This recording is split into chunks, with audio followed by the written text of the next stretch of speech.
Salam, selamat hari Minggu Advent kedua. Renungan kita pada minggu ini diambil dari Matius 3 ayat 1 sampai 12. Berikut Injil Matius ini mengajak kita untuk bertobat.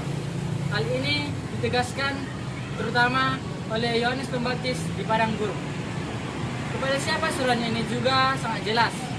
Yohanes tidak diam saja, tidak juga main kompromi, tidak takut, juga tidak dengan cara lembut. Dengan kata lain, harus bertobat. Bahkan kepada semua saja, entah itu orang biasa atau itu dari kelompok yang terhormat dan disegani. Bahkan pemimpin atau raja sekalipun. Kalau salah, ia harus disadarkan akan salah dan dosanya. Serta harus berani untuk bertobat. Hal itu mendatangkan resiko akan kehilangan segalanya. Bahkan nyawanya sendiri menjadi taruhan. Ia tahu dengan sangat sadar bahwa hanya dengan bertobat, keselamatan menjadi berkat.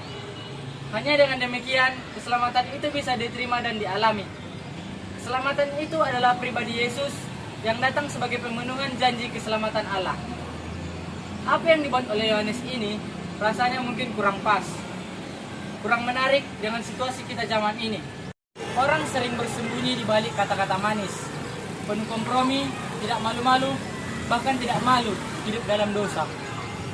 Seruan pertobatan yang disampaikan oleh Yohanes Pembaptis adalah seruan bagi manusia untuk mempersiapkan diri bahwa akan datang Dia yang membersihkan kita dari dosa. Tegas bahwa pertobatan tidak hanya sekedar kata-kata, namun pertobatan itu harus menghasilkan buah yang nyata. Bertobat berarti perubahan hati dan ganti haluan hidup. Sehingga orang yang bertobat tidak lagi berjalan di jalan yang penuh dengan dosa, namun akan berjalan di jalan yang kudus, yang telah disediakan oleh Allah di dalam Yesus Kristus. Jadi dalam menyambut kedatangan Tuhan, pertobatan adalah syarat yang mutlak yang harus dimiliki sebab alat penampil sudah ada di tangannya. Makna dasar dari pertobatan adalah berbalik.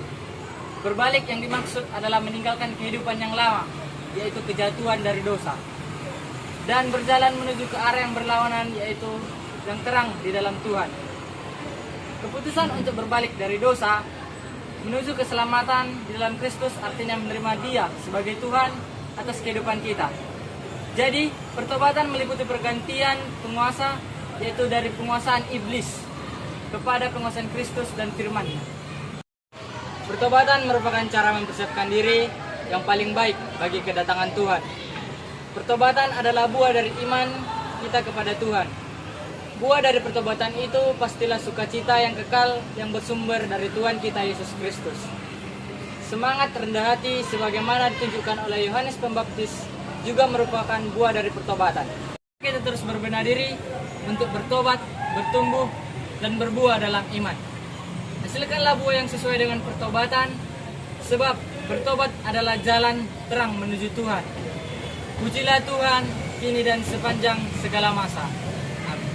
Demikian renungan pada Minggu Advent kedua. Semoga renungan ini bermanfaat bagi kita semua dalam kehidupan kita sehari-hari. Terima kasih. Salam.